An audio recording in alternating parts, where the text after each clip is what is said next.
Okay, so I've now finished putting the Bondo on the tank. Everything is nice and even. A little glare.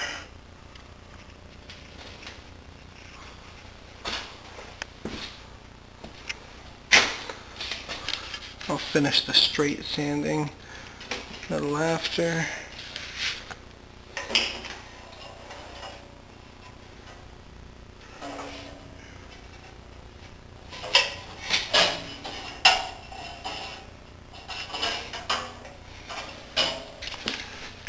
Next stage is some putty.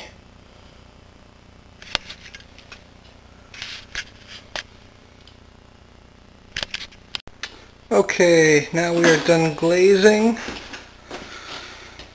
Gotta let it cure, and then tomorrow we'll tackle sanding it down to a final finish. And all around all the Bondo.